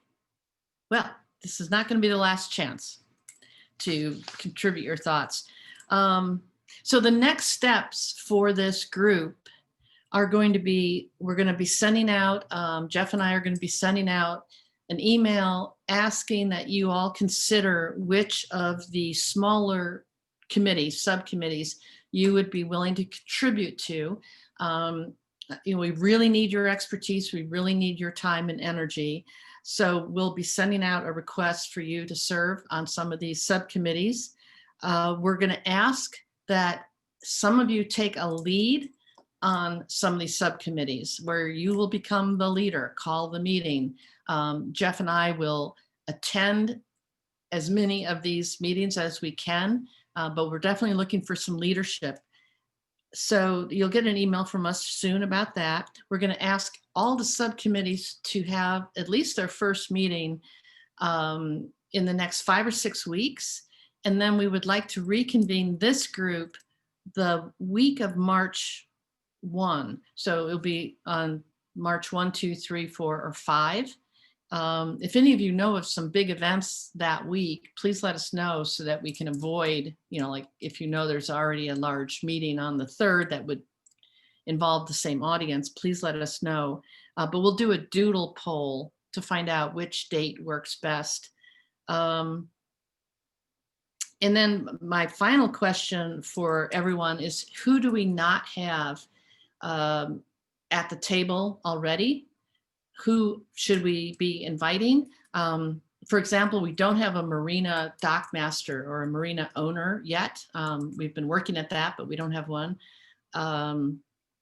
So at this point, let me ask, you all got last night, a list of the members. Who do you think we should invite to help on this committee, this work group?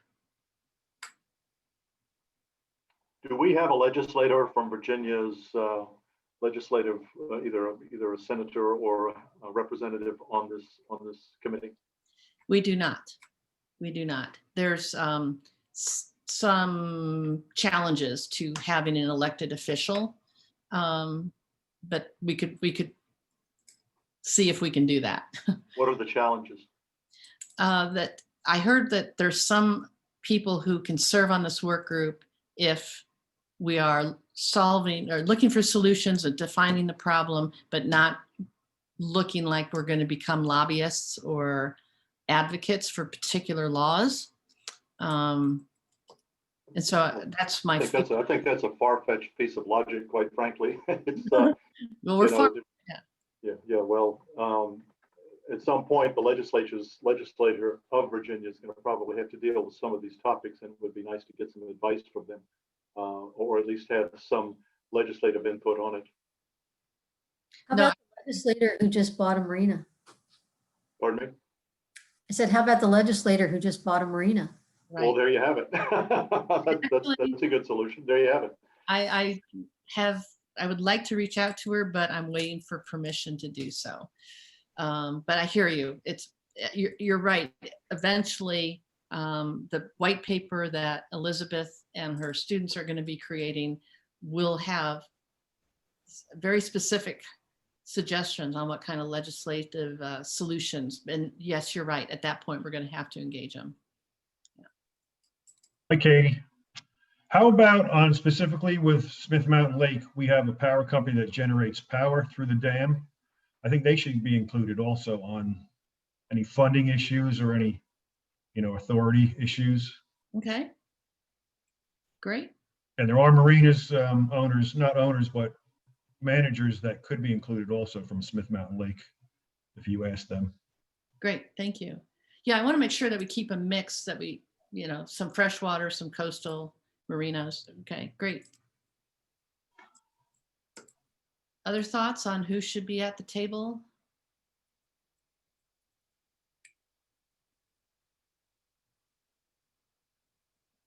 All right, well, let's have a few then closing thoughts. Again, look for an email from either Jeff or myself asking which subcommittee you would like to serve on. You'll get a doodle poll asking which date works best for you between March 1, 2, 3, 4, and 5. And then your work groups, your individual committees, hopefully will be scheduled in the next 5 or 6 weeks. Any other closing thoughts, Jeff or Elizabeth or Tom or Coast Guard? Anybody else? No, I would just suggest that if folks do think about other laws or policies they've encountered that have been problematic, it'd be helpful if they could email. You can send it to me at eaandrews@wm.edu. Unless you'd rather go through Katie, whichever you prefer, but just sometimes people think about things later. Right. I wonder too how much input you might want later, Elizabeth, with your students. But you have the list of all members and their emails, so your students could reach out to key demographics if needed. Absolutely. Probably already know they're getting the email. So yeah, but I appreciate it in advance, any help that y'all could give. Katie, I think one of the largest problems is the liability issue. If somebody goes to take a boat to remove it, dispose of it, they seem to be liable for it, and nobody wants to take that liability. So I think that's something that legally needs to be addressed and somehow answered, going forward. Okay, thank you, Neil. That's definitely an area I think that Anthony's going to look at probably for other states to see how they've handled it as well. Right. All right, well, it's 3 o'clock. Any last comments are welcomed right now. And if not, we'll be in touch with you by email.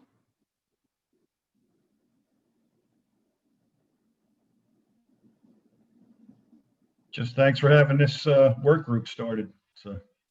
All right, well, thank you. Right Thank direction. you, everybody, for your time. This has been just really, really wonderful.